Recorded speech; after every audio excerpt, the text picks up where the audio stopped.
Bismillahirrahmanirrahim. Bismillahirrahmanirrahim.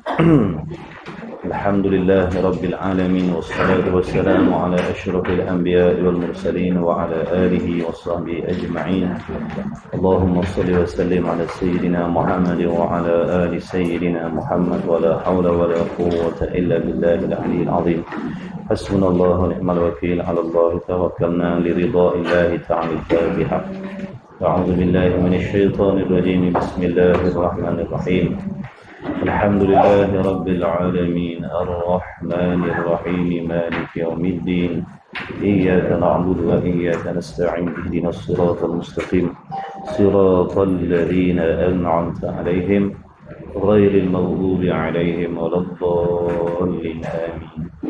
بسم الله الرحمن الرحيم. الحمد لله رب العالمين والصلاة والسلام على أشرف الأنبياء والمرسلين وعلى آله وصحبه أجمعين. سبحانك لا علم لنا إلا ما علمتنا إنك أنت العليم الحكيم. اللهم افتح علينا حكمتك وانشر علينا من خزائن رحمتك يا أرحم الراحمين. ربنا زدنا علما وفهما يا كاشف المشكلات. اكشف الحجب عن وجوه هذه المعاني حتى نطلع على خفيات هذه المسائل واحفظنا من الخطأ والضلال فأنت موفق لكل أمر وأنت علام الغيوب برحمتك يا أرحم الراحمين. وهب لنا يا وهاب علما وحكمة ولرزق يا رزاق كلنا مسهلا وبالخير فتح فافتح لنا وبالهدى وبالعلم كلنا يا عليم مفضلا. اللهم علمنا ما جهلنا وذكرنا ما نسينا. اللهم اجعل أعمالنا خالصة لوجهك الكريم إنك على كل شيء قدير ولا حول ولا قوة إلا بالله العلي العظيم. وصلى الله على سيدنا محمد وعلى آله وصحبه وبارك وسلم. الحمد لله رب العالمين. آمين يا رب العالمين. أما بعد والسلام عليكم ورحمة الله وبركاته. Dan hadirin hadirat rahimakumullah, pada tetamu Allah, insan-insan pilihan Allah, alhamdulillah, syukur kehadrat Allah yang memberikan kepada kita kesempatan dapat kita bertemu lagi pagi ini untuk meneruskan kuliah duha kita. Diharapkan hadirin hadirat sihat wal afiat insya-Allah, dalam rahmat Allah, dalam redha Allah selalu, dimurahkan rezeki rohani jasmani. InsyaAllah sama-sama kita menghadirkan niat yang baik, niat yang ikhlas. Mudah-mudahan kita direzekikan oleh Allah segala kelebihan yang dijanjikan oleh Allah bagi mereka-mereka yang ikhlas di dalam menuntut ilmu. InsyaAllah amin ya rabbal alamin. Sambungan kita Misbahul Munir, muka surat 11. Tak Rumi muka surat 11. Ya.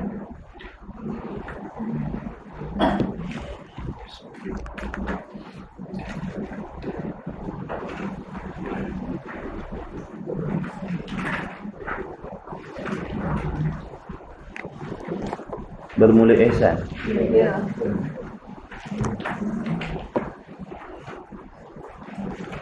Bismillahirrahmanirrahim.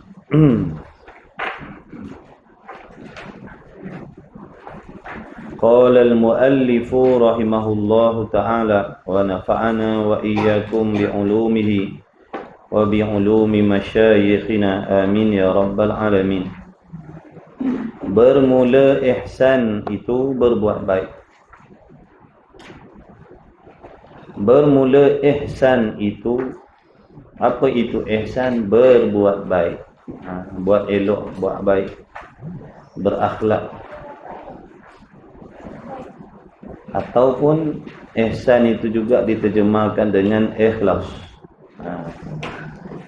Ihsan itu diterjemahkan juga dengan ikhlas, bersih hati dari sebarang tujuan keduniaan, bersih hati daripada sebarang tujuan selain daripada nak mencari redha Allah Subhanahu wa taala dalam ibadat.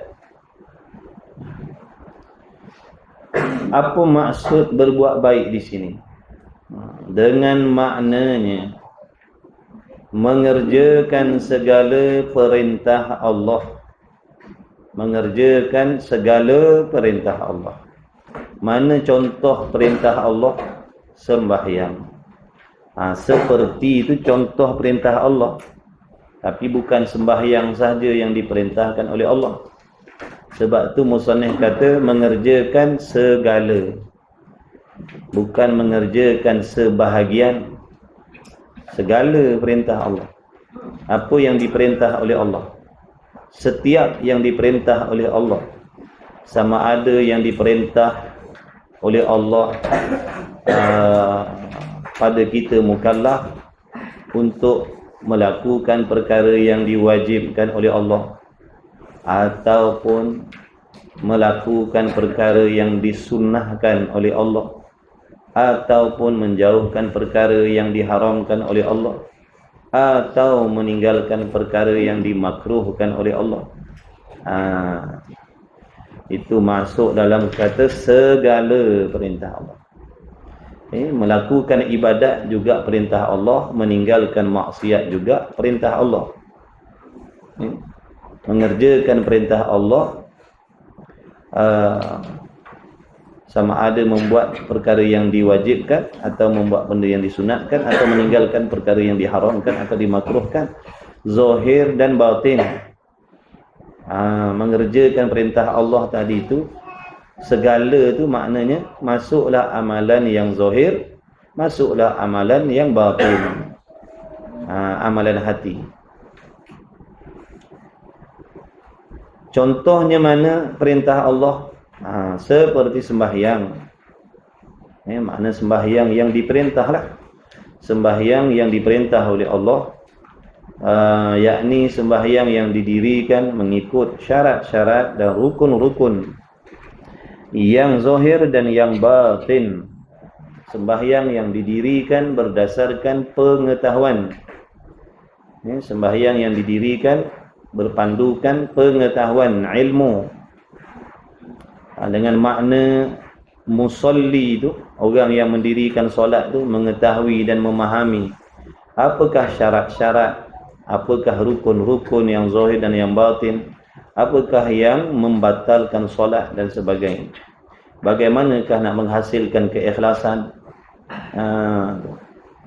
bagaimana sifat hati di dalam solat dan sebagainya. Itu maksud sembahyang. Bukan sembahyang sekadar melakukan solat dalam keadaan kita tidak memahami, tidak mengerti, tidak mempelajari, meniru-niru perbuatan sembahyang orang lain.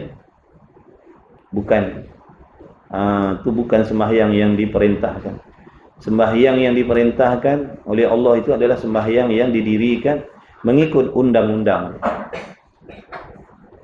Kemudian puasa. Makna dalam sembahyang mesti ada ihsan. Dalam sembahyang mesti ada ihsan. Kena buat baik dalam solat. Kena buat baik dalam solat. Sebab tu dalam solat ni dikira semua. Adabnya, akhlak zahir dan batinnya, pakaiannya, kesungguhan dalam hatinya, semua diambil kira. Semua diambil kira. Kemudian puasa. Dalam berpuasa pun kena ada ihsan. Sama ada puasa sunat ataupun puasa fardu. Dan sebagainya, yakni sebagainya daripada perintah Allah. Mengaji, berkuliah, bersedekah, berziarah, apa sajalah. Apa saja. Semua tu nak kena ada ihsan. Semua nak kena ada ihsan. Bukan dalam solat saja. Dalam segala hal. Makan, minum.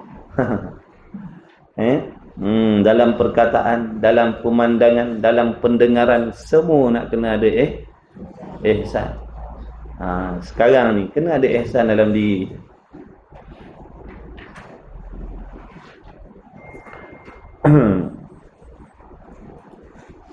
Tapi Allahumma salli ala sayyidina Muhammad, tidak akan sempurna ihsan seseorang hamba itu tadi melainkan dia telah mengenal Allah.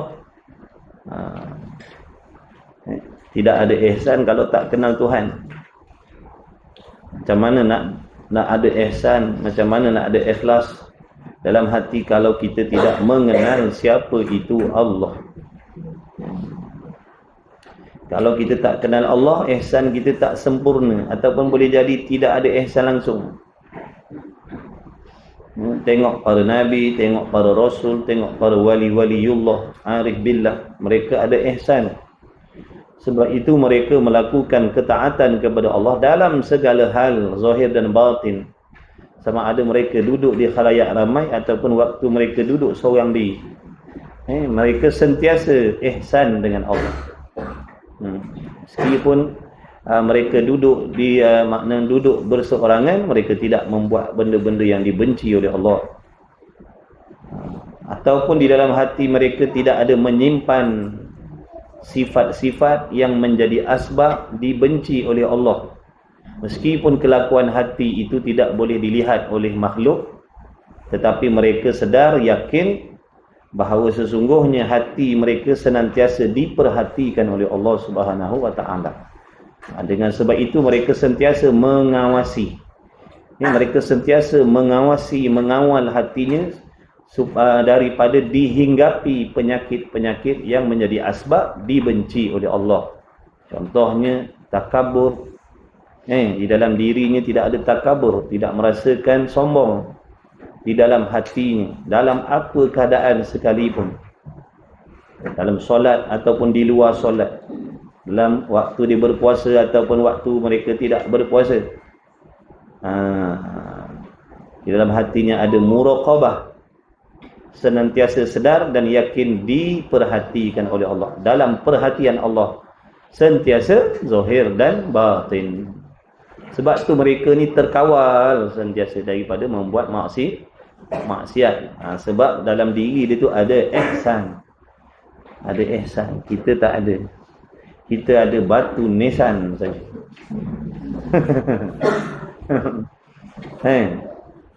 Zohir nampak baik dah. Berkopiah, berserban, berjubah, berridak, bersugi, berwangi-wangi. Kalau perempuan bertudung labuh, berjubah dah, berniqab dah, berpurdah dah, tapi hatinya busuk lagi. Hatinya banyak khianat lagi. Hatinya banyak sombong lagi. Hatinya leka lupa lalai lagi. Hatinya cintakan dunia lagi. Tapi zahir nampak molek dah. Zahir nampak baik dah. Tapi hatinya masih banyak masalah. Apatah lagi yang zahirnya terang-terang melanggar syariat, itu dah memang tak ada ihsan lah. Apatah lagi yang zahirnya terang-terang dah melanggar syariat Allah, itu dah memang tak ada ihsan lah. Sebab ihsan ni sifat hati.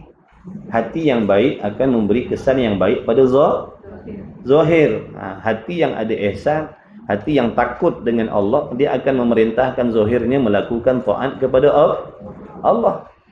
Nampak tak? Jadi dia tak boleh kita nak menafikan benda. Kita tak boleh nak menafikan. Kita kata kita ada ihsan walaupun pada zahirnya kita melanggar syariat dah.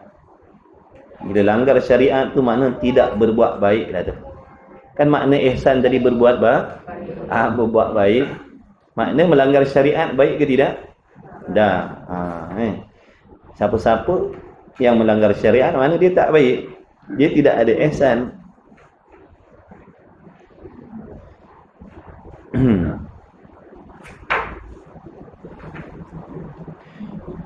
Dan sebagainya daripada segala perkara yang disuruh itu dengan elok, dengan sempurna, dengan elok, yang mencukupi segala syarat-syarat dan sempurna rukun-rukunnya.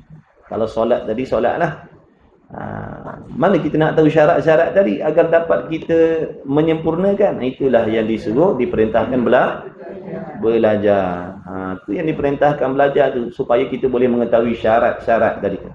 Syarat-syarat ibadat, rukun-rukun ibadat, pantang-larang ibadat, perkara yang membatalkan ibadat, perkara yang mengurangkan pahala ibadat, perkara yang membinasakan pahala ibadat. Semua tu kena kena belajar.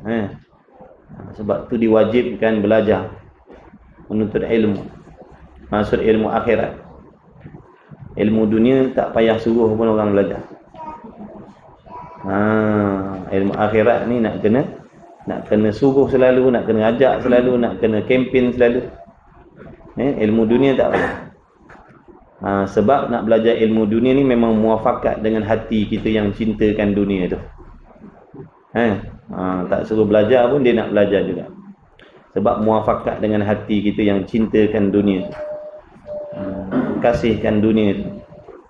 Nak bermegah-megah, nak orang pandang, nak orang hormat, nak orang kagum dengan diri kita, nak orang kenang budi baik kita.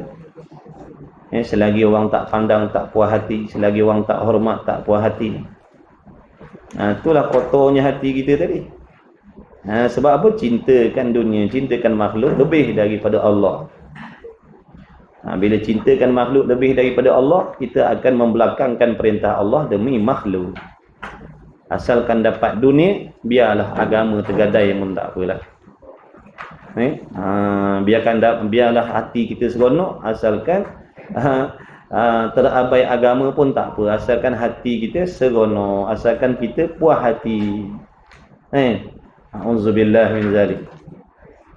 Itu masalah hati kita. Kita tilik balik, kita tengok balik diri kita, kita renung balik diri kita.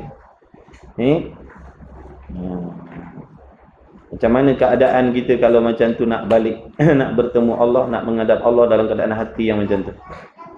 Mengutamakan dunia, membelakangkan akhirat. Mencari redha makhluk, membelakangkan redha Allah. Biarlah orang redha, asalkan Allah tak redha pun tak apalah. Yang penting orang redha dengan kita. Yang penting orang seronok dengan kita. Yang penting orang setuju dengan kita. Langgar syariat pun tak apa. Wal'iyadha billahi min dhalik.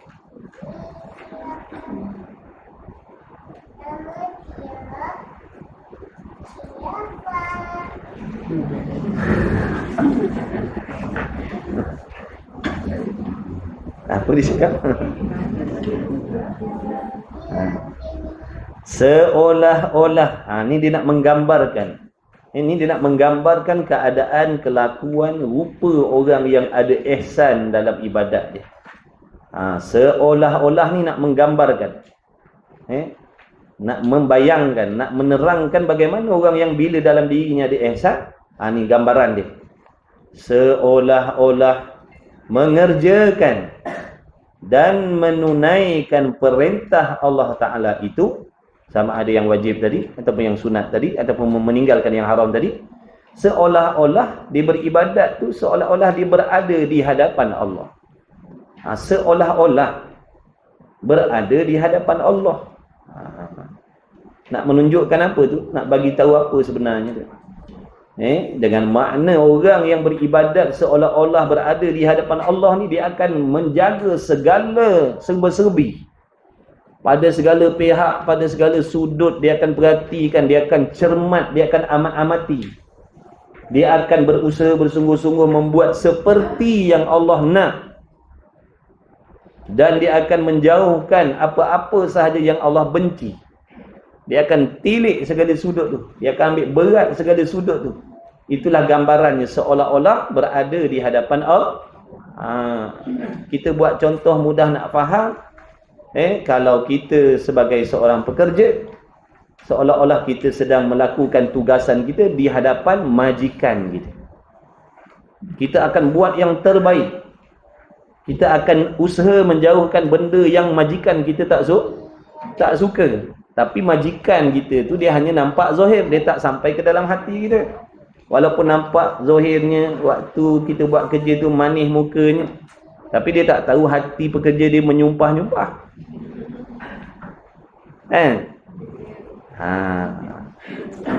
Assalamualaikum bos. Dalam hati, mati cepat bos.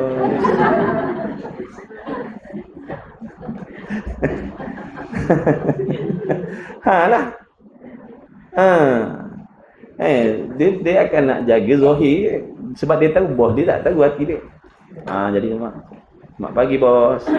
Bila nak mati bos? Hari-hari kena maki bos. Tu. Ni cerita Zohir. Dia akan buat sehabis-habis. Sebab apa? Nak ambil hati bos dia. Supaya bos dia seronok dengan dia. Supaya bos dia suka dengan dia. Supaya bos dia redha dengan dia. Ini yang menyebabkan dibuat sebaik-baik tadi. Supaya bos dia tu, majikan dia seronok dengan dia. Suka dengan dia. Mudah-mudahan dinaikkan darjatnya, dinaikkan pangkatnya, ditambahkan gajinya. Begitulah hamba yang ada ihsan tadi. Dia buat sebaik-baik. Dia jaga segala sudut. Sebab apa? Agar Allah redha pada dia. Agar Allah sayang pada dia. Agar Allah bagi markah penuh pada dia. Allah akan tinggikan darjat supaya dia dikasihi oleh Allah Subhanahu Wa Taala. Tapi bukan zahir saja, bahkan hati dia pun dia jaga. Hati ni pun dijaga macam mana yang Allah nak. Dia cuba hadirkan benda-benda tu dalam hati. Merendah diri, ikhlas, tak ada takabur, tak ada sangka buruk dengan orang. Tidak ada dendam dalam hati dia. Sifat hatinya tu dihiaskan dengan segala sifat-sifat mahmudah. Sifat terpuji, akhlak terpuji. Seolah-olah seperti akhlak hati Nabi SAW. Pada hati ni dijaga semua. Dijaga semua. Tadi zahir nampak baik dah. Pakaiannya sopan, kemas dan sebagainya. Tutur katanya baik-baik. Tak ada keluar perkataan yang haram. Tidak ada keluar perkataan yang menyakitkan hati. Dia jaga semua tu. Sama ada dalam solat ataupun luar solat. Cuma solat ni yang khusus. Yang terlebih kita nak kena jaga. Mudah-mudahan terbawa sifat akhlak perbuatan dalam solat tadi di luar sembahyang. Kalau dalam solat tadi kita cuba buat yang terbaik, kita usaha menghadirkan sifat-sifat hati yang baik, kita membuang segala sifat yang dibenci oleh Allah dalam solat. Sebab kita tak nak dalam solat tu waktu menghadap Allah secara khusus tu kita dipandang oleh Allah dalam keadaan pandangan yang pandangan murka. Begitulah juga selepas daripada solat pun berkekalan sifat akhlak hati dia begitu.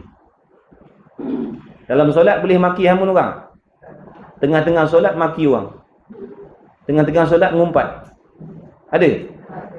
Alhamdulillahirabbil alamin. Kau nak tahu tak si Anu tu? Ada. Boleh? Berani? Berani tak? Tak berani. Kenapa luar solat berani? Dia jawab. Sebab Allah tak nampak. Sebab Allah tak tahu. Dah kenapa buat? Kenapa takut dalam solat ni? Kenapa luar solat tak takut? Kenapa tak ada rasa bersalah nak mengumpat? Nak menceritakan hal orang, maksiat orang di luar sembahyang. Padahal pandangan Allah pada kita tak ada beza dalam solat ataupun luar solat. Cuba kita renung-renung, fikir-fikir. Dalam solat kita jaga. Makilah orang. Dah kuat sangat, hebat sangat, berani sangat, makilah. Sambil-sambil sembahyang tu cerita hal orang. Boleh? Tak boleh. Kenapa? Takut. Takut batal solat ke takut Allah benci?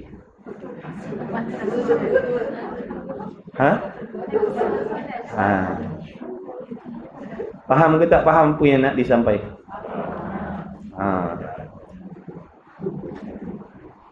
Maka fikir-fikir, renung-renung. Itu yang kita perasan dah baik dah. Itu yang kita pandang, itu yang kita gelak ketawakan orang buat maksiat. Kita tengok orang buat maksiat, kita ketawakan. Padahal kita maknanya duk bergelumang dengan maksiat. Tapi kita tak perasan sebab mata hati kita kotor, kita tak nampak dosa kita. Yang kita nampak dosa orang. Orang buat maksiat kita ketawakan.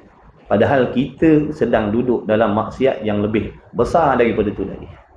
Dosa kita akan menjadi asbab kita dihumban oleh Allah besok dalam neraka. Dosa orang tak sampai azabnya pada kita. Tapi kita ni sibuk dosa orang. Berani ngumpat lah. Tengah sembahyang berani tak nak tengking-tengking mak ayah kita. Tengah solat mak kita lalu beliak je mata.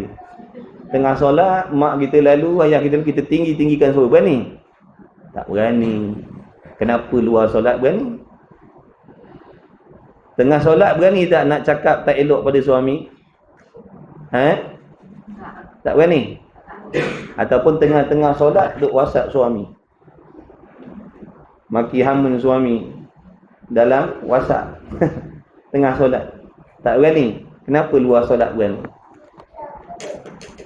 Adakah Allah tak tahu perbuatan kita di luar solat? Sebab tu orang yang ada ihsan ni, dia sentiasa merasakan dan meyakini yang diri dia diperhati oleh Allah. Sebab tu dia terjaga sentiasa. Sebab tu dia terjaga, terkawal dalam apa jua hal keadaan sekalipun. Walaupun dia duduk seorang, walaupun dia duduk dalam gua sekalipun, walaupun dia duduk dalam hutan sekalipun, duduk seorang diri, tetap dia terjaga amalan dia. Kita dah kita tak ada ihsan. Kita tak ada tak ada ihsan, cuma yang adanya perasan. Yang ada apa? Betul ke tidak? Mengaku je lah.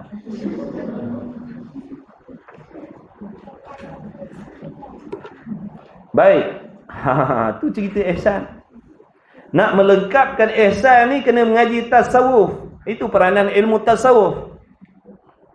Nak menghasilkan ihsan dalam diri hamba, kena ngaji tasawuf. Ngaji Iqra' tak jadi. Ngaji tajwid tak jadi. Ngaji tafsir tak jadi. Ngaji hadis tak jadi. Ngaji tauhid tak jadi. Dia kena ngaji tasawuf. Tu peranan dia. Ilmu yang secara khusus.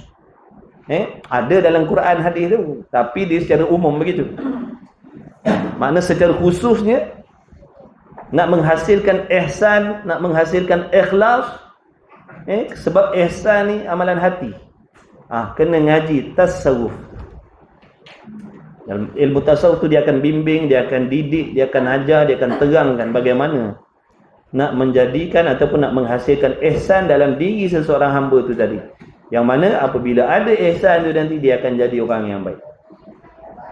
Barulah sempurna Islam dia tu. Kerana ihsan ini pelengkap. Meskipun kita dah semayang, meskipun dah puasa, meskipun kita dah beriman dengan Allah, yakin percaya dengan Allah dan sebagainya, tapi tak ada ihsan, makna kita bukan seorang Muslim yang tak sempurna lagi. Jadi ihsan ni, peranan ni nak menyempurnakan seorang Muslim. Jadi kita nak balik akhirat, nak bertemu Allah sebagai seorang Muslim yang sempurna. Barulah selamat. Barulah selamat. Kemudian jadi seolah-olah dia melakukan ibadat, tak kisah sembahyang, puasa, mengaji, mengajar, berzikir, berwirid. Apa lagi? Ibadatlah, apa semualah ibadat. Khidmat dalam rumah tangga, mencari nafkah, semua tu masuk dalam ibadat lah. Seolah-olah dia merasakan yang diri dia tu sedang diperhati. Bukan seolah-olah, memang hakikatnya begitu. Memang hakikatnya begitu. Menunaikan perintah Allah Ta'ala itu di hadapan Allah Ta'ala. Dan jikalau kita tidak melihat akan dia, akan di Allah sekalipun. Berapa banyak anak murid yang duduk dalam majlis ilmu tapi hatinya berjahat sangka dengan guru dia.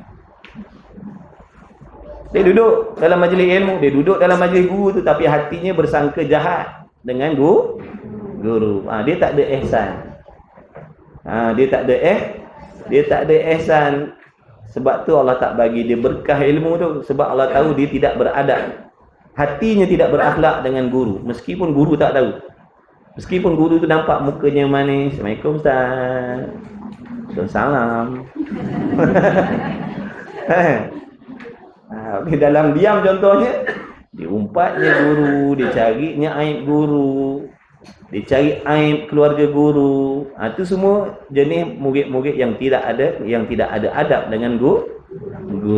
Bila murid tu kasih pada guru, dia akan kasih dengan apa saja yang bersangkut paut dengan guru dia. Tapi kita ni mengaji je tapi tak mengaji adab. Sebab tu banyak pelajar yang biadab. Banyak pelajar yang biadab. Sebab tu tak dapat berkah ilmu. Mengaji macam tu, duduk situ tak berubah-ubah. Rupa ada benda yang tak ada pada diri dia. Adab tu tadi. Kerana keberkahan ilmu duduk pada adab. Kefahaman boleh dapat dengan kesungguhan. Bersungguh datang hadir, catat, tulis, itu boleh faham insya-Allah. Tapi berkah belum tentu. Berkah belum tentu dapat. Berkah ni dikembali kepada adab dan akhlak murid dengan guru tadi. Mana guru, mana murid-murid yang guru dia redha, yang guru dia seronok dengan dia, yang guru dia senang dengan dia, insya-Allah dapatlah berkah. Tapi kalau murid-murid yang guru dia tu tadi menyirap, menyampah, benci, ini tak dapat berkat. Sebab tu kita sebagai pelajar kena berusaha membuat sesuatu yang menggembirakan, menyeronokkan hati guru-guru kita. Sebab nak dapat redha tadi. Nak dapat redha. Kalau kita kata redha Allah duduk pada redha ibu bapa, redha Allah duduk pada redha suami, redha murid duduk pada redha guru.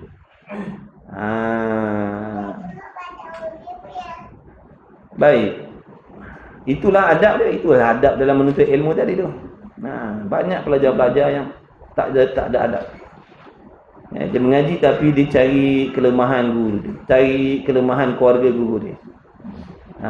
Na'udzubillah min zalik. Meskipun guru tu tak tahu, tapi tetap diketahui oleh Allah Ta'ala. Orang ada ihsan dia tak berani. Orang ada ihsan dia tak berani sebab dia tahu Allah Ta'ala sentiasa akan Allah Ta'ala sentiasa memerhatikan akhlaknya zahir dan batin. Akhlaknya dengan guru. Kadang-kadang ada anak-anak yang belakang ibu bapa mengumpat-ngumpat mak bapak. Mak tu begini-begini, bapak tu begini. Na'udzubillah. Kamu takkan dapat redha Allah. Kamu takkan dapat redha Allah meskipun kamu mengaji. Meskipun mak bapak kamu tak tahu yang apa yang kamu umpatkan, yang apa yang kamu komplain dengan mak bapak kamu di belakang mereka, Allah tetap melihat dan mendengar dan mengetahui. Minta maaf cepat-cepat. Nanti tak ada berkat hidup kita, tak ada berkat ibadat kita. Belakang mak bapak dia, mak bapak ni, bapak kita tu gini, mak kita tu, na'udzubillah. Kamu biadab. Kamu tidak ada akhlak dengan ibu bapa kamu. Macam mana kamu nak dapat redha Allah? Jaga. Tu penting ihsan kita. Walaupun kelakuan mak bapak kita macam tu, nisbah kepada anak wajib beradab dan berakhlak dengan mak bapak. Kalau bukan asbab dia, kita takkan jumpa yang namanya Islam. Boleh bayar tak? Boleh bayar tak jasa mak bapak kita dengan asbab dia kita dapat Islam hari ini? Dengan asbab mak bapak kita kenal Allah, kenal Rasul, kenal agama, boleh beribadat, boleh sujud, boleh merasai nikmat dunia dan sebagainya. Boleh bayar tak? Tak boleh. Sebab tu siapa pun mak bapak kita, meskipun dia penzina, pejudi, peminum arak, wajib hormat dia depan belakang dia. Faham? Jangan mentang-mentang kita belajar, dah mengaji, dah semayang, ada keluasan untuk mengumpat-ngumpat, merendah-rendahkan mak bapak di belakang dia. Tidak. Tidak. Itu dosa dia, itu akhlak dia, itu urusan dia dengan Allah. Urusan kamu sebagai anak wajib kena hormat ibu bapa sama ada di depan ataupun di belakang dia. Anak yang berakhlak dengan ibu bapa, dia takkan mengumpat ibu bapa walaupun di belakang ibu bapa. Dia takkan umpat dia. Sebab hormat. Sebab hormat, dihormat. Jaga-jaga. Kita tak perasan. Kita berasa macam apa yang kita buat tu betul. Sebab tu penting ilmu. Kalau tak ada ilmu, kita rasa perbuatan kita macam tu betul. Rupanya salah. Mujur Allah pilih kita belajar. Banyak benda yang bahaya yang kita tak tahu sebelum kita tahu. Seronok tak mengaji? Alhamdulillah. Mudah-mudahan sentiasa dipilih oleh Allah. Jaga adab kita, jaga adab kita. Jaga adab dengan mak bapak kita. Jangan umpat-umpat. Diam lagi baik. Serah urusan tu dengan Allah, doakan yang baik-baik. Bukan suruh umpat, doakan yang baik-baik. Itu anak yang baik. Bukan menjaja keaiban ibu bapa pada orang-orang lain. Na'udzubillah. Ini taubat balik. Taubat sungguh-sungguh. Taubat sungguh-sungguh. Takut kita tak dapat redha Allah. Zahir baik dah, sembahyang puasa, haji, umrah. Tapi tak dapat redha Allah, rupa-rupanya apa? Hati kita ada masalah dengan ibu bapa kita. Na'udzubillah min zalik. Kalau kita kata kita nak yang baik, mesti akhlak hati kita mesti baik. Mesti akhlak kita baik dengan ibu bapa kita meskipun di belakang. Sebab apa kita buat baik pada ibu bapa tadi? Kerana siapa? Kerana ibu bapa ke kerana Allah? Kerana Allah. Dah, kalau kerana Allah tak peduli siapa ibu bapa kita. Walaupun siapa, kita tetap kena berbuat baik. Apa di antara berbuat baik? Berbuat baik pada zahir dan batin. Bukan buat baik pada zahir je. Pada zahir berakhlak, tapi hati kita mengungut, hati kita meluat, hati kita menyampah, hati kita menyirap dengan mak bapak kita. Rasa nak benda tu. Banyak anak-anak yang macam ni. Sebab tu kata ulama, nak cari penzina di setiap rumah tak ada. Nak cari peminum arak di setiap rumah tak ada. Tapi anak derhaka ada tiap-tiap rumah. Anak yang derhaka dengan mak bapak ada. Di tiap-tiap rumah ada anak yang derhaka pada. Itu ciri-ciri anak derhaka tadi. Dalam hatinya ada pandangan yang tak baik pada mak bapak ni. Na'udzubillah min zalik. Sebab tu faham, ibadat ni, amal ni zahir dan batin. Zahir dan batin, bukan zahir je. Batin ni hati tadi tu. Cepat-cepat. Mudah-mudahan Allah bagi taufik kita berubah. Dan orang yang tidak mengerjakan ibadat, langkah. Dan ihsan ini syarat bagi kesempurnaan agama Islam juga. Makna kalau tak ada ihsan ni, dia Islam juga. Cuma tak sempurna. Nak sempurna, mesti kena ada ihsan ni. Barulah dia jadi Muslim, Muslimah yang sempurna. Baru dia sempurna. Baru dia cantik, comel lah. Sempurna. Balik akhirat pun cantik, comel lah. Kalau tak sempurna. Dan ihsan ini syarat bagi kesempurnaan agama Islam juga. Bukanlah syarat bagi sah agama Islam. Bukan nak meluluskan Islam.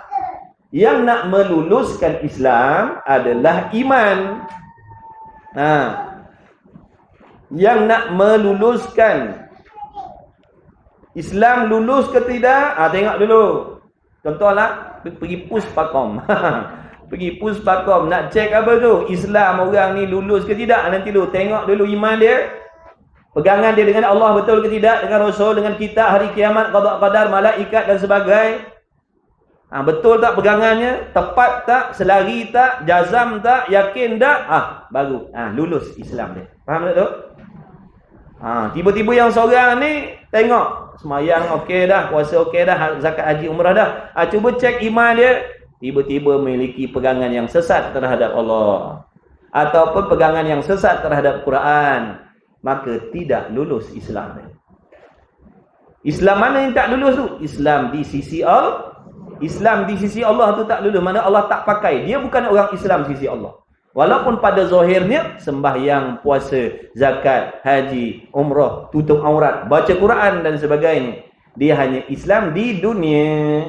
Tapi sisi Allah dah tidak lulus Islam dia. Faham tak tu? Jadi makna Islam seseorang itu di sisi Allah, lulus ataupun tidak Islam seseorang itu sisi Allah, itu kembali bergantung kepada akidah, pegangan dalam hati dia. Betul ataupun salah? Kalau pegangan dalam hatinya betul, maka luluslah Islamnya di sisi Allah. Kalau pegangan dalam hatinya sesat, salah terhadap Allah, terhadap Quran, terhadap Rasul dan sebagainya salah, maka tidak lulus Islamnya sisi Allah. Cuma Islamnya buat sementara, nak pakai atas dunia je, lesen sementara. Nak masuk syurga tak lepas. Kekal dalam neraka selama-lamanya. Kenapa kekal dalam neraka selama-lamanya? Di sisi Allah dia tidak Dia tidak Islam. Faham ke tidak? Jangan kita menyangkakan bila sembahyang itu dah beriman, bila puasa itu dah beriman, bila dah pergi haji umrah dia dah beriman. Dah, iman tu pegangan yang betul dalam hati. Kalau pegangannya salah, dia tak beriman. Walaupun pergi haji setiap tahun, setiap bulan, setiap minggu, setiap hari, setiap petang naik haji.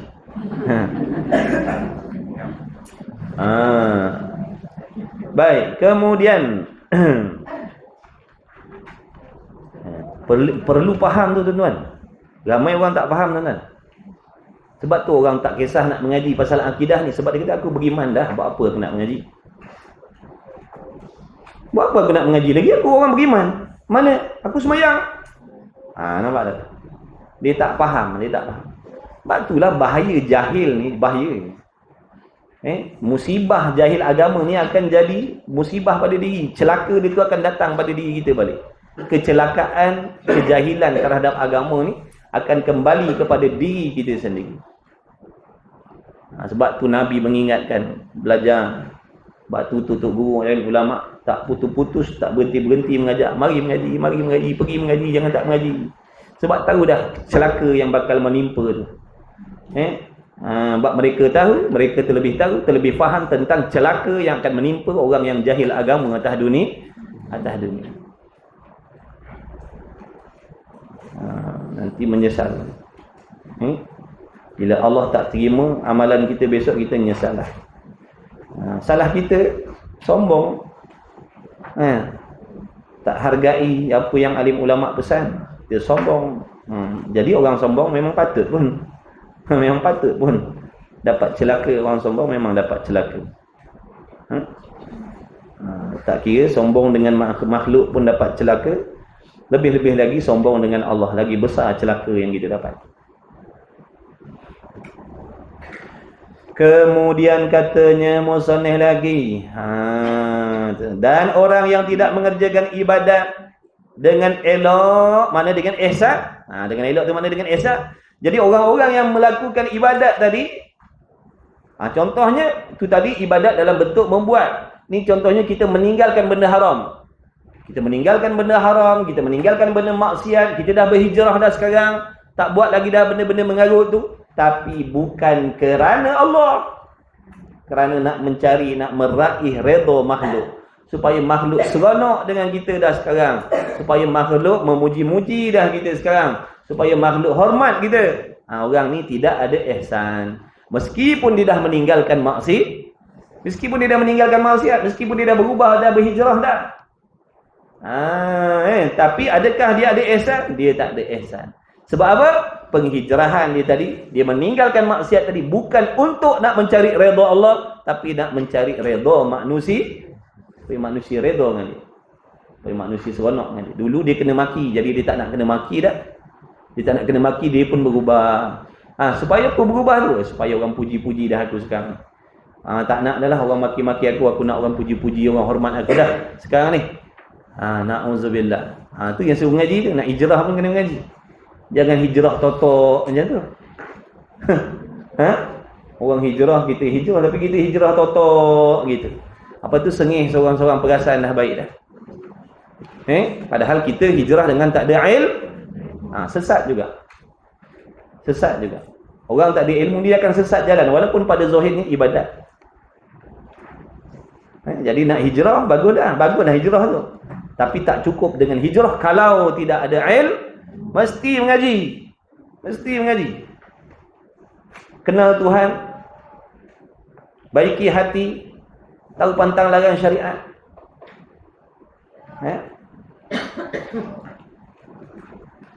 Dan orang yang tidak mengerjakan ibadat dengan elok, dengan bahawa tidak cukup syarat dan rukun, dan tidak ada ikhlas, dan tidak ada khusyuk, tidak ada tawaduk, maka dinamakan dia orang yang tidak berbuat elok. Dia tak ada ihsan. Maka bila dah tak ada ihsan, tidak ada ikhlas, tak cukup syarat rukun, maka tidak sempurnalah agama Islam dia. Tak sempurnalah agama Islam. Apa agama Islam ni? Makna tak sempurnalah undang-undang yang ada pada diri dia tu. Bukankah maksud Islam tu hari tu kita dah belajar dah? Islam tu, agama tu maknanya undang-undang. Jadi nak menyempurnakan undang-undang Allah pada diri kita ni, mesti ada ihsan. Kalau tak, dia tak sempurna. Dan lepas tu nak kena sempurna lah. Sebab apa nak bawa balik akhirat ni? Iman Islam ni nak bawa balik akhirat, kena sempurna. Sebab nak pakai waktu hidup yang berkekalan tu. Kalau benda-benda atas dunia yang bersifat sementara pun kita nak sempurna. Betul? Lebih-lebih lagi yang bersifat kekal. Lagilah nak sempurna. Supaya kita boleh menikmati sesuatu yang sempurna tu dalam keadaan kekal selama-lamanya. Benda yang kita nak pakai sekejap ni pun kita nak sempurna juga. Kalau beli kereta nak 4 tayar ada. Ataupun tayar spare nak ada juga. Mana tayar spare? Dia kata awak bukan pakai. Awak bukan pakai.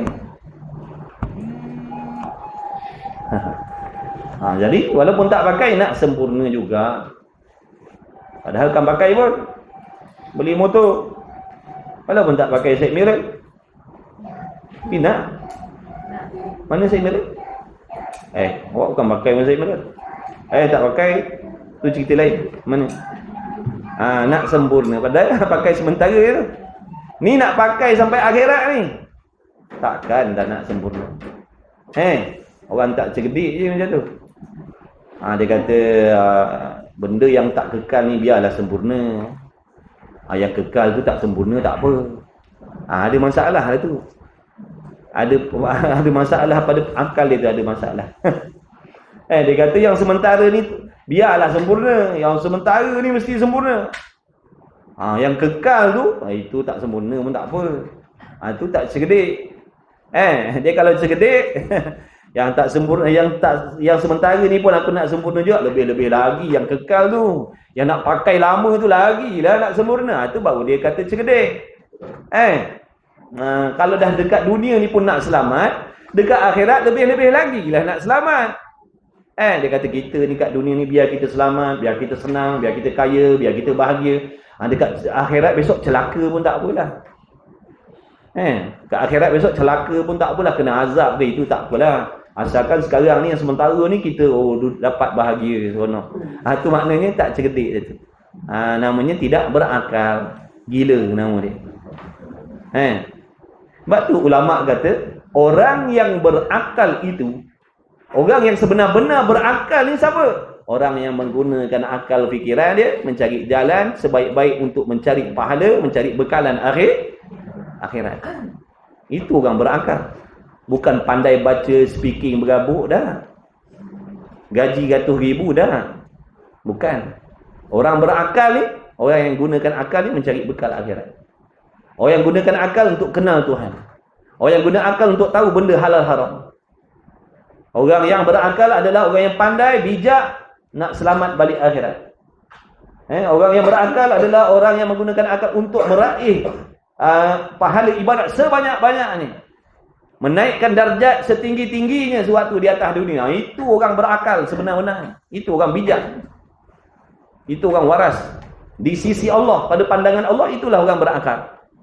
Tapi kalau sekadar gajinya hebat, pangkatnya tinggi, pelajarannya hebat, dekat dinding rumah dia penuh dengan sijil, orang ingatkan wallpaper, tak, sijil. Itu cantik wallpaper. Kau mana kau beli? Wallpaper apa? Sijil aku semua tu. Penuh sijil. Orang sijil letak dalam pedih, dia tepek kat dinding buat banyak. Punya hebat, tinggi pelajaran, tapi tak solat. Dia gila. Tak tutup aurat, dia tak waras. Dia tak berakal sebenarnya pada pandangan Allah. Sungguh bukan saya cakap, doa ni ulama dia sebut. Itulah sebab Allah bagi akal ni, supaya boleh memikirkan mana benda yang menyelamatkan kita, mana benda yang memudaratkan kita, mana yang menguntungkan, mana yang merugikan. Tapi kita gunakan akal semata-mata nak meraih kesedapan dunia, keseronokan dunia, kehebatan dunia, kelazatan dunia, tapi tak memikirkan keselamatan dan kecelakaan akhirat tu bagaimana. Gunakan akal untuk dunia saja, tapi tak gunakan akal nak mencari kebahagiaan akhir. Jadi orang ni tidak berakal sebenarnya, tidak waras. Tak waras. Ada pun kalau dunia dia memikir, dunia dia pun dia senang, dan dia bersungguh-sungguh cari jalan supaya dia selamat di hari kiamat juga. Ni orang yang berakal. Dia berguntung dunia dan akhirat. Atas dunia dia senang, atas dunia dia bahagia, atas dunia dia kaya, dia balik akhirat pula Allah bagi syurga pula dekat dia. Untunglah, untung dua negeri ya dia ni. Orang pakai miskin boleh jadi tak dapatlah nak untung dua negeri ni, boleh jadi satu negeri je akhirat pun kalau dia beribadat. Kalau tak jadi bala dua negeri. Atas dunia pun bala dah dengan kemiskinan, kesusahan. Balik akhirat kena azab pula oleh Allah, na'udzubillah min zalik. Dua kali bala dah. Kalau orang kaya, dia hanya bahagia dunia saja, akhiratnya celaka. Tapi kalau dia ada agama, beramal dengan ilmu, tak kira miskin, tak kira kaya, dia akan dapat bahagia dunia dan akhir. Dia akan dapat tu bahagia. Dah orang miskin bahagia apa? Bahagialah, ada hati dia baik. Hati dia baik. Dia tak sakit hati orang. Kau nak kaya, kau kaya lah. Tu rezeki kau.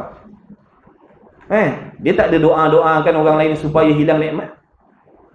Hatinya tenang. Hatinya redha je dengan apa yang Allah Ta'ala takdirkan atas diri dia. Dia tak sakit hati dengan orang. Dia bahagia. Sebab hakikat kebahagiaan tu duduk pada hati yang baik. Bukan duduk pada harta. Berapa banyak orang yang kaya-kaya jutawan tapi hatinya busuk jahat. Betul? Tak boleh tengok orang bahagia, tak boleh tengok orang senang, padahal pada dia dah ada macam-macam dah. Dia tak bahagia hidup dia. Tak bahagia. Orang kaya macam tu, orang yang hebat macam tu, pangkat jawatan macam tu, dia tak bahagia. Walaupun pada zahir nampak hebat, nampak gah, sebenar hatinya kacau bilau. Hatinya kacau bilau. Sebab tu kekejaran sakit jantung dah. Tekanan, stres, mikir macam mana dia boleh kaya ni Bukan dia ni tak layak nak jadi orang kaya. Macam mana dia boleh dapat projek ni pula ni? Lepas tu dah aku punya projek ni. Lah habau betul lah dia orang ni. Sakit aja hati perut dia menengok orang. Mana nak bahagia tu? Betul? Sebab tu bahagia tu bukan duduknya di situ. Sini. Allah tu maha adil. Allah sebenarnya Allah nak bagi kebahagiaan pada semua orang. Tapi oleh kerana kita ni jahil, tak dapatlah bagi. Walaupun memiliki pangkat, darjat, harta dan sebagainya. Orang miskin. Allah, miskin tapi bahagia hati. Kau nak kaya-kaya lah. Alhamdulillah, mudah-mudahan kau bersyukur dengan nikmat Allah. Dia tak sakit hati dengan orang. Orang keji dia, orang cela dia, dia tak ada alhamdulillah. Tak ada masalah dia. Dia tak ada masalah, bahagia hidup dia. Kita sakit hati. Tak boleh tengok orang seperti kita. Jangan ada orang yang setanding dengan kita, lebih-lebih lagi nak melebihi kita. Itu pantang larang datuk nenek moyang tu. Kau siap kau, aku akan buat sesuatu. Aku akan buat sesuatu. Itulah nama dengki. Dia dekat-dekat dengan dongki lah, tu dekat-dekat. Dengki dengan dongki dia dekat-dekat. Dia adik-beradik dia kurang tu. Keldai. Sama macam keldai. Keldai pun mulia juga. Keldai mana ada dengki? Manusia je dengki. Buang dengki, buang iri hati tau. Baiki hati kita. Harta orang, rezeki orang tak pergi ke kita, rezeki kita tak pergi ke orang. Allah tak pernah ambil rezeki kita bagi ke orang. Ingat tu. Allah tak pernah ambil hak kita bagi ke orang. Kena tanam dalam kepala otak kita. Kalau Allah dah takdirkan banyak tu lah. Takkan berlebih, takkan berkurang. Kalau Allah Ta'ala kata tu orang punya, dia takkan pergi dekat tangan kau sampai bila-bila. Kau buatlah apa. Sebab tu tak payah nak berdengki. Sebab kita ni tak redha. Hati kita ni, kalau bacakan rukun iman, redha dengan qada dan qadar. Bukan main fasih baca. Orang dengki ni adalah orang yang tak redha dengan takdir Allah. Faham tak? Dia tak suka dengan susunan aturan Allah tu. Orang tu dapat banyak ni, orang tu dapat banyak ni, orang ni miliki ni, orang ni miliki ni. Tadi dalam rukun iman lidahnya kata, aku beriman dengan qada dan qadar. Maknanya aku redha, aku seronok, aku setuju dengan apa yang diatur oleh Allah.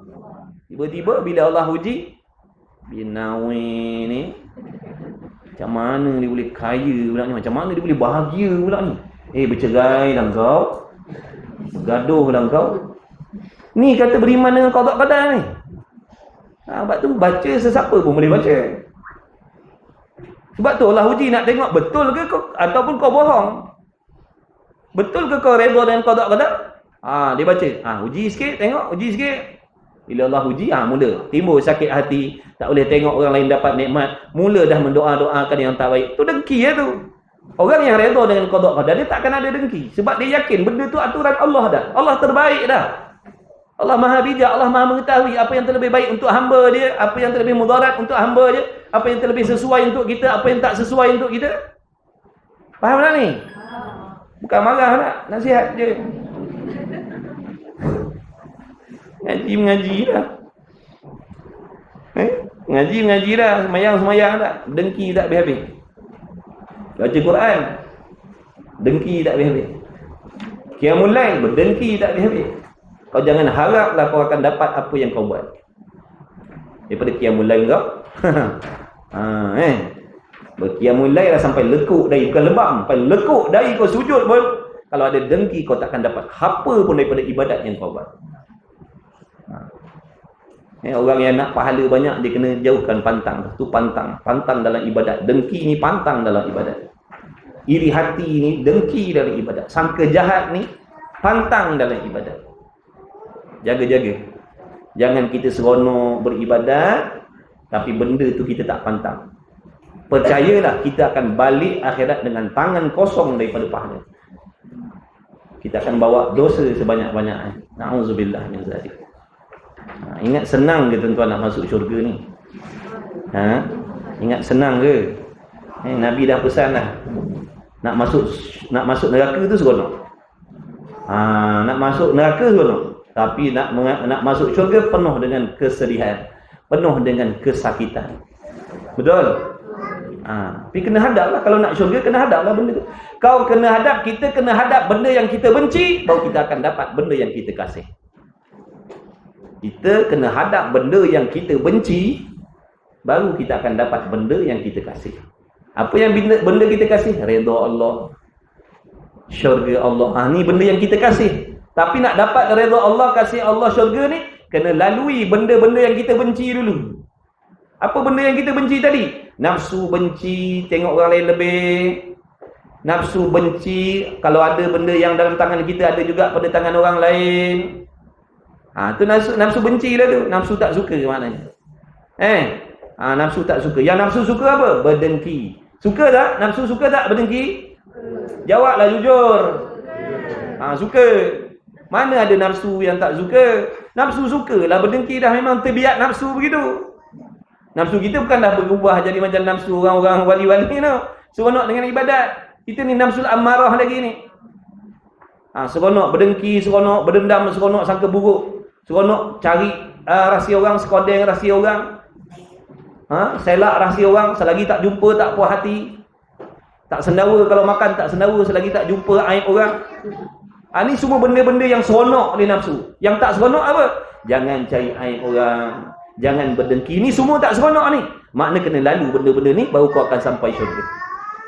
Baru akan sampai syurga, baru sampai redha Allah. Selagi tak lalui benda-benda yang kita benci ni, jangan harap nak dapat redha Allah. Jangan ingat senang masuk syurga tu dengan sengih-sengih je. Kalau dak ulama tu tak berteguh lumuh buat ibadat macam tu.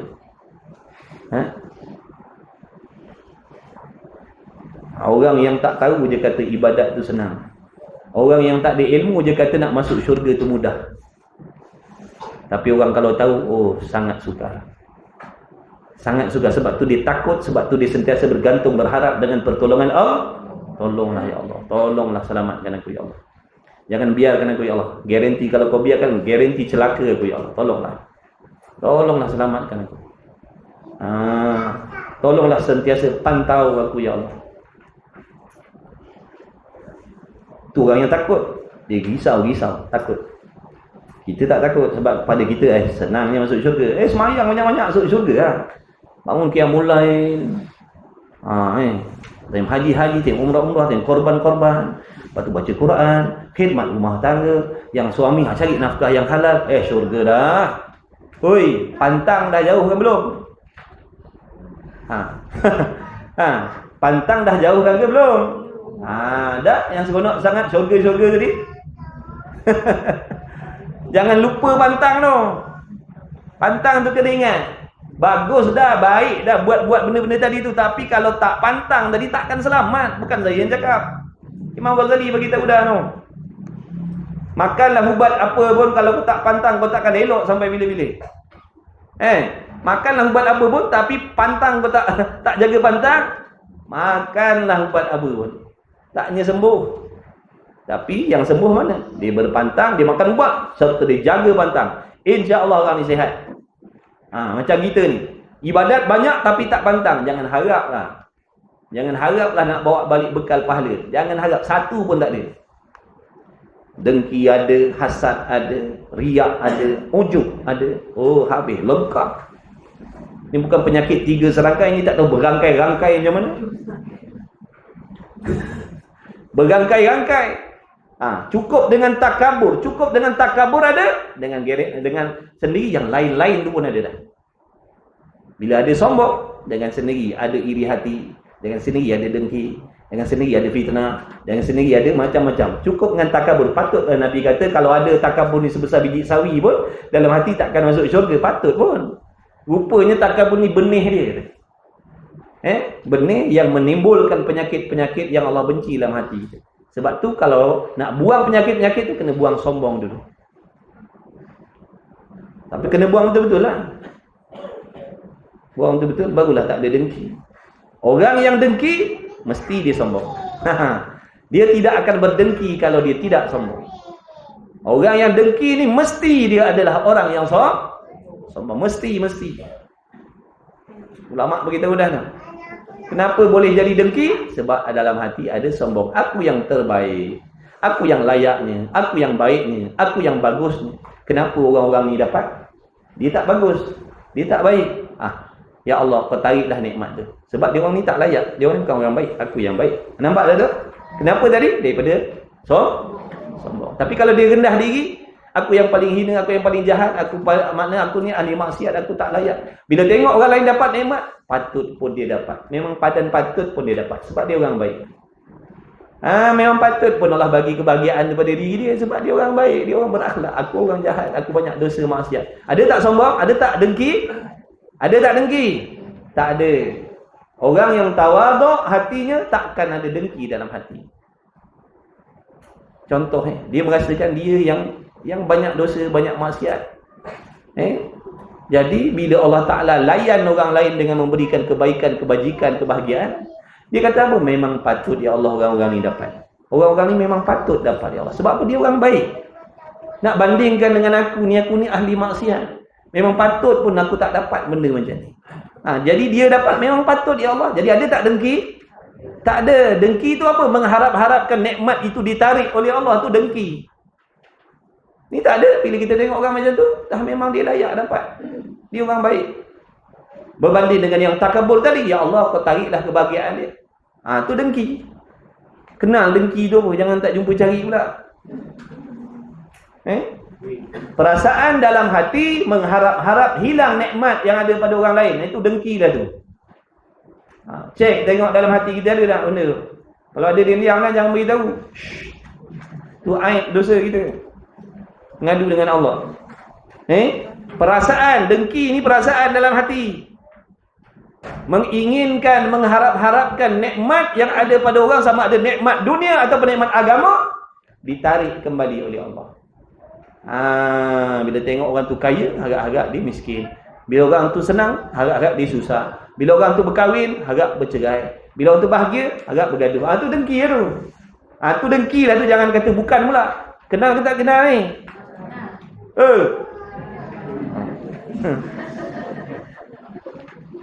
Lama kan kita kata orang dengki, orang dengki, orang dengki. Kita tak dengki.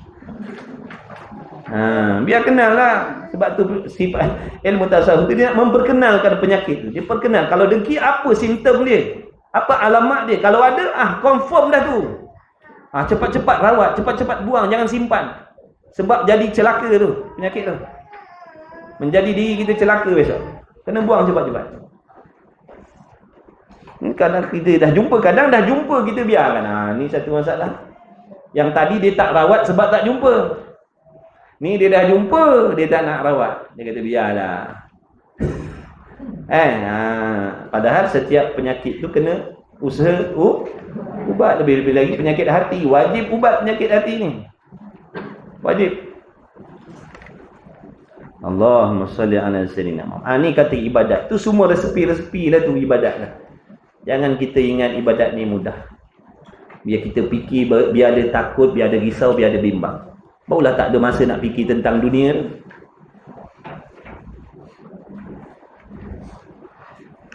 Allah. Maka dinamakan orang itu tidak berbuat elok, maka tidak sempurna agama Islam dan tidak ada hak lagi menerima pahala daripada Allah Subhanahu Wa Taala. Jadi tak berhaklah nak dapat pahala. Nak dapat pahala apa? Tak ada ihsan.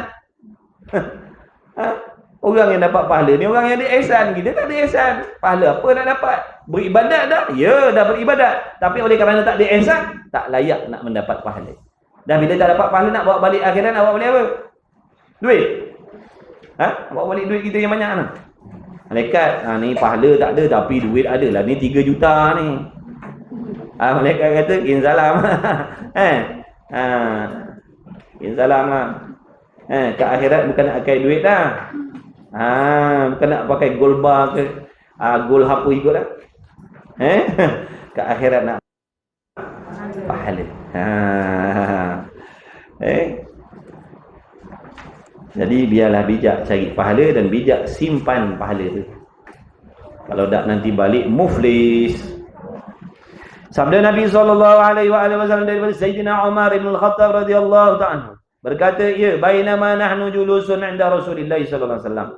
Dhata yawmin idla'a 'alaina rajulun shadidu bayadi thiyabi, shadidu sawadi sya'ri, la yura 'alaihi atharu sabari. ولا يعرف منا أحد حتى جلس إلى النبي صلى الله عليه وسلم فأسند ركبتيه إلى ركبتيه ووضع كفيه على فخذيه وقال يا محمد صلى الله عليه وسلم أخبرني عن الإسلام فقال رسول الله صلى الله عليه وسلم أن تشهد أن لا إله إلا الله وأن محمدا رسول الله وتقيم الصلاة وتؤتي الزكاة وتصوم رمضان وتحج البيت أن استطعت إليه سبيلا قال صدقت فعجبنا له يسأله ويصدقه قال فأخبرني عن الإيمان قال أن تؤمن بالله وملائكته وكتبه ورسله واليوم الآخر وتؤمن بالقدر خيره وشره قال صدقت قال فأخبرني عن الإحسان قال أن تعبد الله كأنك تراه فإن لم تكن تراه فإنه يراك. Di antara kami menduduki kami di sisi Rasulullah sallallahu alaihi wasallam. Sewaktu kami ini duduk berada berdekatan berdampingan dengan Nabi sallallahu alaihi wasallam. Ni sahabat dia suka duduk dengan Nabi. Dia tak suka berjauhan dengan Rasulullah sallallahu alaihi wasallam. Mana Rasulullah pergi semua nak mengikut, nak berkepit. Nampak dia seronok duduk dengan Rasulullah SAW. Dapat ilmu, dapat rahmat. Dia tak boleh nak berpisah, tak boleh nak berjauhan. Mereka sayang sangat Rasulullah SAW. Mereka kasih sangat Rasulullah SAW. Jadi waktu sahabat duduk dengan Nabi, tiba-tiba pada suatu hari, tiba-tiba kelihatan di atas kami seorang lelaki yang sangat putih pakaiannya dan bersangat hitam rambutnya. Dan tidak nampak bekas-bekas dan tanda-tanda perjalanannya. Tiba-tiba datang seorang lelaki, bukan main tampan, bukan main segak, bukan main handsome lagi. Rambutnya hitam, terurus, bukan kusuk masai, bukan berserabut dah. Bukan berserabut rambut dia. Terurus, bersinar rambutnya. Kemudian apa lagi? Sega. Kacak orangnya. Tiba-tiba kelihatan kami seorang lelaki yang sangat putih pakaian memang putih. Bukan pakai sabun Febreze dah. Bukan pakai sabun dah. Pakaian putih, pakaian yang bersih, jangan sangat terhitam.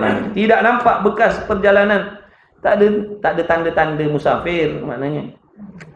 Tak ada tanda-tanda orang jauh. Kalau orang jauh mestilah pakaian dia lusuh, kotor ke, berkepam ke, rambut kusuk masai ke. Musafir ni tak.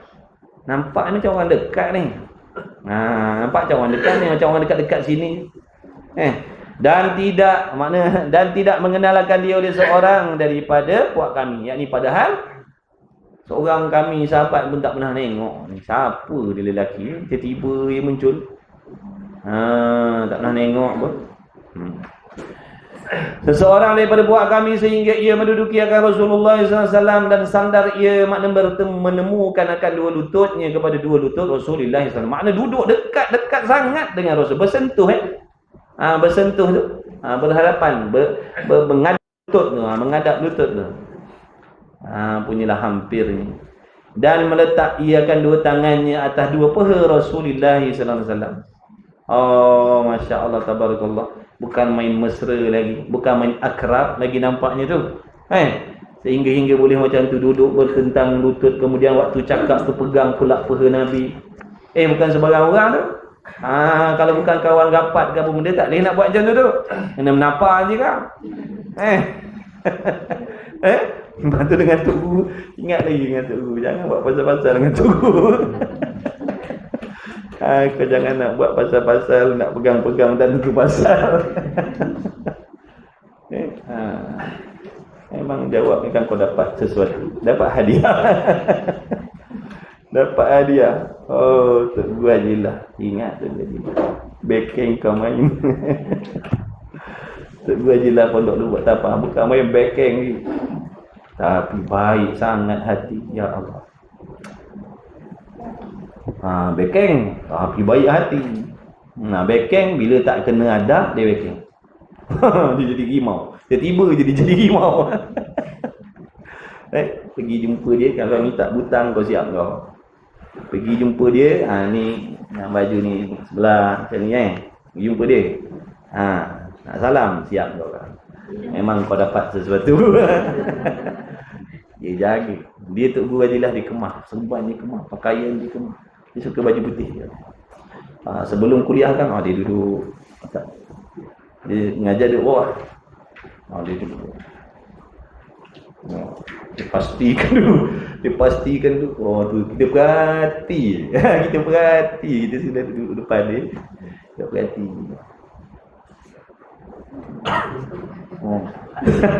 Dia perhati, subhanallah. Speaker ni kalau tak bunyi kau siap kau. Dia bukan main marah, dia pantang. Kalau speaker jenis peng siap. Memang kena tengking kat situ juga, dia tak peduli. Makna dia dalam bab ilmu agama adab ni, makna jangan buat main-main. Jangan pandang remeh-remeh benda yang langsung sangkut paut dengan ibadat. Kalau macam kita ni, alah speaker asalkan bunyi jalah. Zaman Piramli tu kaduk pun tak apa, boleh bunyi lagi. Buat apa nak beli yang lain? Kau siap kau kalau jenis kena macam ni. Dia marah, dia tengking depan-depan tu juga. Tapi lepas tu kan dia hilang lah. Dia marah waktu tu je. Kalau macam jenis tadi, tak ada tadi. Aku ya dah ni. Dia suara dia macam tu. Mau tak terkujat kita. Jadi bodoh sampai ke petang gitu. Sampai ke petang jadi bodoh, kena tengking bagi tadi. Tapi ada berkat. Ada sekali tu ada orang tua lah. Rokok kat tangan dia. Kita kata ni memang wajib kena dia. Dia duk perhati pada atas masjid. Dia datang, nak salam Tok Guru. Ada rokok kat tangan dia. Dia kata, ini hadiah Rafal. Mari kita tengok. Dia ulu je tangan Tok Guru pun tepik. Kena tengking kat situ. Lepas tu kita nak pergi mana majlis dengan dia, pergi kelas ke mana. Dalam kereta tu Tok Guru cerita sambil dia ketawa, dia kata, Azim, dia kata, aku kan apa, dia kata, aku nak ajar adab dia. Sambil dia cakap, sambil dia ketawa, aku nak ajar adab dia. Bukan nak suruh gadap dengan aku, nak suruh gadap dengan orang-orang lain. Tu tujuan dia. Ingat sampai ke mati lah. Kena tengking dengan dia. Allah. Mudah-mudahan Allah merahmati beliau. Mudah-mudahan keberkahan beliau sampai kepada antum semua, mudah-mudahan. Habis. Sikit lagi. Kemudian dan meletak ia akan dua tangannya ke atas paha Rasulullah SAW. Ya Muhammad sallallahu alaihi wasallam, beritahulah akan saya daripada Islam. Jadi laki-laki tadi tanya, apa tu Islam? Jadi rupanya datang tadi nak tanya rupanya. Nak tanya tentang Islam. Apa? Sabdanya Nabi sallallahu alaihi wasallam, bahawa menyaksi engkau bahawa tidak ada Tuhan melainkan Allah Subhanahu wa taala, dan bahawa Muhammad itu adalah Rasulullah utusan Allah, dan mendirikan engkau akan sembahyang dan mengeluarkan engkau akan zakat dan berpuasa engkau di bulan Ramadan, dan menunaikan engkau akan fardu haji ke Baitullah jika kuasa engkau kepadanya, kepada Baitillah akan jalan. Ni maknanya nak menyatakan tentang Islam. Islam ni amalan zahir tadilah. Lidahnya mengucap, zahirnya semayang, zahirnya puasa, keluar zakat, pergi haji. Itu zahir, itu amalan zahir. Sebab tu amalan zahir itu namanya Islam. Kemudian berkata lelaki itu, benar engkau. Setelah Nabi SAW ceritakan sebut satu-satu, dia kata betul dah tu. Dia membenarkan apa yang Rasul khabarkan. Kemudian menanya lagi lelaki itu, wahai Muhammad sallallahu alaihi wasallam, beritahu akan saya daripada iman. Iman tu apa pula ya Rasulullah, ya Muhammad? Sabdanya bahawa percaya engkau. Mana percaya di sini? Dengan hati. Makna yakin hati engkau. Percaya bukan makna zon, percaya dengan bukan makna syak, bukan makna waham. Percaya dengan makna yakin bahawa engkau akan Allah tu Tuhan. Yakin Allah tu Tuhan, dan akan malaikat, yakin akan adanya malaikat, dan segala kitab-kitabnya, yakin dengan segala kitab-kitab yang diturunkan oleh Allah serta isi kandung di dalamnya, dan sekalian rasul-rasulnya, dan akan hari kiamat, dan percaya engkau dengan qadarnya, baiknya qadar dan jahatnya. Ini akidah kita di Sunnah wal Jamaah ni. Nampak tak tu? Ini dalam hadis ni sebut baik jahat tu, itu adalah daripada Allah. Berkata lelaki itu, benar engkau ya Muhammad sallallahu alaihi wasallam. Kemudian menanya pula laki-laki itu, banyak dia tanya.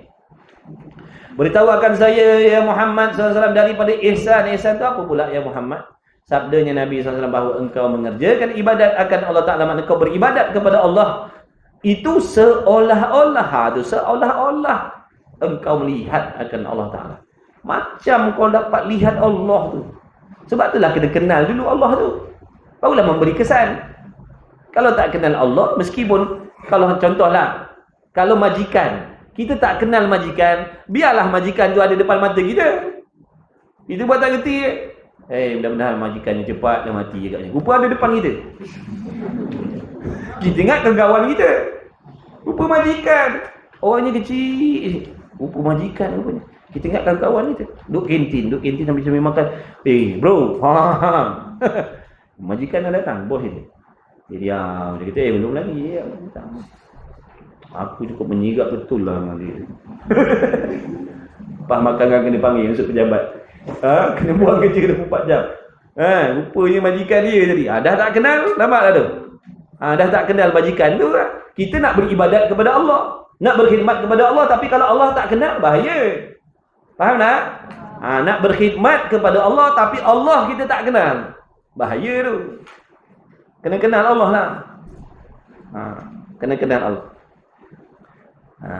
Maka jika engkau tak nampak akan dia, akan Allah, maka ya Allah tetap melihat akan engkau, akan dikau. Walaupun kita sama ada kita sedar ataupun tak sedar, ingat ataupun tak ingat, sesungguhnya Allah sentiasa melihat kepada kita, mendengar kepada kita. Ilmunya meliputi tentang diri kita, zahir dan batin, dan sebagainya. Kita dah belajar gitu. Ta'alluq ilmu, ta'alluq qudrat iradat, ta'alluq sama' basar, betul? Tu semua ada hubung kait dengan ihsan lah tu. Ingat belajar saja-saja. Sebab tu bila tak kenal Allah, tak sempurnalah ihsan tadi. Tak kenal Tuhan, macam mana nak merasakan benda tu? Maka nyatalah bahawanya kebentukan Islam yang sempurna itu. Seminit. Jam tu betul tak? Betul. Maka nyatalah bahawa kebentukan Islam yang sempurna itu adalah dengan berhimpun 3 perkara yang tersebut. Apa dia 3 perkara yang sebut? Pertamanya, Islam. Apa maksud Islam? Zahir kita mematuhi syariat. Zahir mengikut syariat. Apa yang Allah suruh kita buat, apa yang Allah larang kita tinggalkan. Itu makna Islam.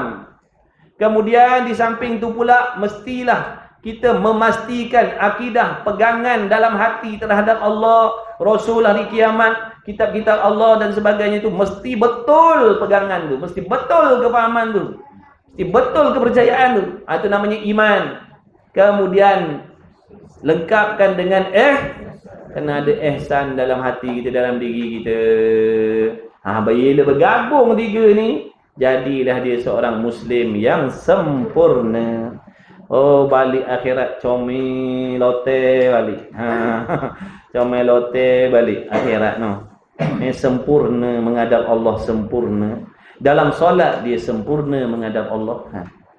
Dalam solat dia sempurna, dalam solat dia menghadap Allah dalam keadaan sempurna. Sebab dalam solat tu sambil dia mengikut syariat Allah, dalam hatinya pula dalam hatinya pula memiliki akidah yang betul terhadap Allah. Dalam hatinya juga ada ihsan dengan Allah. Jadi comel dah semayang dia. Para Nabi Rasul, wali-waliullah tu maknanya sentiasa sempurna iman, sempurna Islam ni. Sama ada dalam solat, luar solat, sempurna. Kita ni ikut mood. Kita ikut mood. Kalau okey kan, dia macam malaikat dia jadi. Kalau okey kan, dia macam malaikat. Tapi kalau sampai dia punya saka, sampai dia punya saka tu, saka tak tahulah daripada mana. Siap enggak? Dia tak peduli enggak. Laki pun dia tak kenal dah. Dia saka sampai. Bila saka sampai, laki pun dia tak kenal, bini pun dia tak kenal, mak bapak pun dia tak kenal. Bila sampai laki, Allah na'udzubillah min zalik. Mudah-mudahan Allah jadikan kita muhsinin. Muhsinin tu orang yang diihsan lah. Dalam Quran disebut muhsinin tu yakni orang yang ada ihsan. Bukanlah dengan semata-mata mengaku. Bukan dengan semata-mata mengaku dengan lidah, dengan Islam juga. Aku ni orang Islam, aku ni orang Islam, aku ni orang Islam, aku ni Muslim. Jangan kata aku ni macam-macam aku ni orang Islam. Marah pula bila kena tegur. Sentak pula, koyak pula bila kena tegur. Dah tak solat tu makna tak sempurnalah Islam. Betul lah tu orang tegur kita. Awak ni kenapa tak solat? Kan awak Islam, sentak pula. Padahal teguran tu betul. Kenapa awak ni tak tutup aurat ni? Kan awak orang Islam, dia sentak, marah. Padahal orang cakap betul lah. Sebab Islam tu maknanya membuat apa yang Allah suruh. Tiba-tiba kita tinggalkan. Itulah orang tegur. Suruh sempurnakan balik, baiki balik. Marah, sombong kita ni, tak nak ngaku dosa dengan Allah. Awak jangan nak jadi Tuhan lah, nak hukum-hukum I. You ingat I suka-suka ke nak hukum you? I bukan nak hukum you, I cerita hukum Tuhan dengan you. Dah dia ayu kita ayu jugalah. I nak cerita hukum Tuhan. I nak cerita undang-undang Tuhan supaya you faham. Bukan I nak jadi Tuhan hukum you. I nak ceritakan undang-undang jalan raya. Kalau you langgar, you bersalah. I bukan tuduh you, I nak kata you orang yang melanggar undang-undang jalan raya. Tak. I nak maklumkan you, undang-undang jalan raya begini. Kalau you tak langgar, tak ada masalah. Tapi kalau you yang langgar, you kenalah saman. You ni faham ke tak faham ni? Main-main orang kalau you ni. Jangan main-main, jangan tegur sebarang. Siap orang. Ha. You jangan nak jadi Tuhan, nak hukum-hukum ai. Allah aja yang layak hukum ai. Menghukum hamba ni kerja Tuhan, bukan kerja you. Oh, kamai marah. Lantak you lah. Ikut you lah. Suka hati you lah tak kuasa I dengan Islam juga. Padahal tidak menunaikan segala rukun Islam. Nampak tak? Macam mana tu? Kena tunaikanlah rukun Islam no. Kemudian dan rukun iman dan ihsan yang tersebut kena himpun tiga-tiga. Maka adalah pada hakikatnya bukan semata-mata mengaku dengan lidah, tapi tak pedulikan tentang Islam, tentang iman, tentang ihsan tadi. Maka adalah pada hakikatnya, mana pada hakikat sebenar-benarnya orang yang macam ni, orang yang zahirnya mengaku Islam tapi yang Allah suruh dia tak peduli, yang Allah haramkan dia langgar. Pada hakikatnya orang macam ni tidak mengenal agama. Dia adalah orang yang tidak mengenal agama. Dia sebenarnya orang tak kenal agama. Bahkan mengetahui juga, dia hanya orang yang tahu saja. Dengan tidak mengaku di dalam hatinya, seperti yang banyak berlaku pada umat Nabi Muhammad sallallahu alaihi wasallam pada masa-masa ini. Banyak berlaku ni di kalangan umat Nabi Muhammad SAW di masa-masa ini. Masa-masa ini masa kitab ni dikarang ni. Kitab ni dah karang puluh tahun dah yang lepas. Sekarang ni lebih-lebih lagi lah. Bukan maksud sekarang ni waktu-waktu sekarang ni. Maksud musannif ni, tuan pengarang ni kata, banyak berlaku di kalangan umat Nabi Muhammad SAW di masa-masa ini. Waktu kitab ni dikarang. Puluh tahun yang lalu.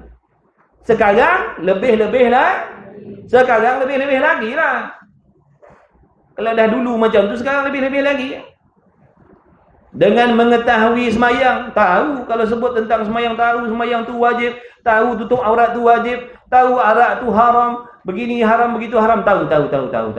Tetapi tidak semayang, tapi dia tak buat. Dia tahu tapi dia tak buat. Dan mengetahui puasa tapi tak puasa. Dan ila akhiri dan sebagainya.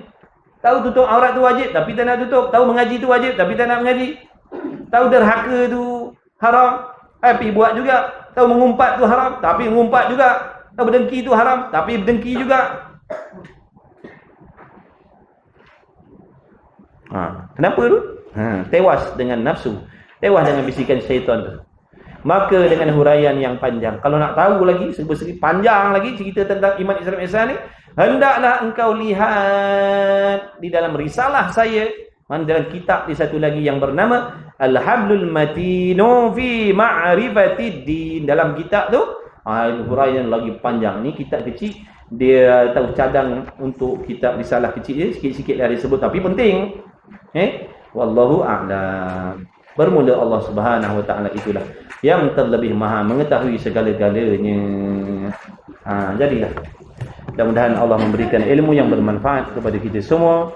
Mudah-mudahan sekalian yang hadir yang mengikuti dalam rahmat, dalam redha Allah, dalam keampunan daripada Allah, senantiasa dalam bimbingan Allah zahir dan batin. Mudah-mudahan Allah selamatkan diri kita semuanya, anak isteri keturunan kita semuanya, daripada fahaman yang merosakkan syariat, yang merosakkan akidah. Mudah-mudahan Allah Ta'ala hadirkan pada kita, sisi kita, kawan-kawan yang baik, kawan-kawan yang ikhlas, kawan-kawan yang berkah, yang berkawan kepada dengan kita kerana Allah, kerana Rasul. Saling tegur menegur, ingat mengingati. Mudah-mudahan Allah Ta'ala bersihkan hati kita daripada penyakit-penyakit yang menjadi asbab dibenci oleh Allah SWT, yang menjadi asbab kita tidak layak mendapat ganjaran pahala daripada ibadat yang kita kerjakan. Mudah-mudahan Allah hiaskan hati kita dengan sifat-sifat terpuji. Mudah-mudahan kita jadi anak yang baik, yang beradab, berakhlak dengan ibu bapa kita, sama ada ibu bapa kita yang masih hidup ataupun ibu bapa kita yang dah tak ada. Mudah-mudahan Allah Ta'ala jadikan kita kalau suami, jadi suami yang bertakwa, yang mencintai Allah dan Rasul melebihi segala-galanya. Kalau kita seorang isteri, mudah-mudahan kita menjadi seorang isteri yang cintakan Allah, cintakan Rasul, yang mana apabila dia cintakan Allah, cintakan Rasul dengan sebenar-benar, orang lain akan dapat mengambil faedah daripada diri itu. Sebab itulah kita ni diperintahkan supaya kasih cinta kepada Allah dan Rasul itu melebihi segala-galanya. Kerana orang yang cinta dengan Allah, cinta dengan Rasul, dia akan sentiasa mentaati perintah Allah dan Rasul. Dia tak akan buat zalim dengan orang lain, dia tak akan menyakiti orang lain, dia tak akan buat khianat dengan orang lain. Sebab apa? Kerana cintanya dengan Allah Subhanahu wa taala. Mudah-mudahan apa yang diusahakan oleh antum semua diberi keberkahan oleh Allah SWT. Diluaskan rezeki yang halal, lagi berkah, diberi umur yang berkah. Dan insya-Allah kita jumpa lagi dah minggu depan. Insya-Allah. Jangan lupa saling doa mendoakan. Bismillahirrahmanirrahim. Alhamdulillahirabbil alamin. Wassalatu wassalamu ala Rasulillah. Khususnya kita doa kepada Allah, moga Allah beri kesihatan, keafiatan yang baik, yang sempurna pada sekalian guru-guru kita. Sekalian guru-guru kita. Mudah-mudahan. Bismillahirrahmanirrahim. Alhamdulillahirabbil alamin wassalatu wassalamu ala Rasulillah wa ala alihi. Allahumma sallimna wa sallim dinana wa sallim tauhidana wa sallim ma'rifatana wa sallim arwahana wa sallim jasadana wa sallim kulla shay'in a'taytana. Allahumma jammilna bil afiyati was salamah wa qifna bi taqwa wal istiqamah wa a'idna min mujibati nadamati fil hal wal mali innaka antas sami'ud du'a. Allahumma ya muhawwil al ahwal hawwil ahwalana ya Allah ila ahsanil hal. Allahumma innaka 'afuwun karim tuhibbul 'afwa fa'fu 'anna ya karim. Ihdinas siratal mustaqim siratal ladzina an'amta 'alaihim minan nabiyyin wasiddiqin wasyuhada'i wassalihin wa hasuna ulaika rafiqa. Allahumma arzuqna ya Allah rizqan halalan thayyiban wasi'an mubarakan fih. Rabbana hab lana min azwajina wa dhurriyyatina qurrata a'yunin waj'alna lil muttaqina imama.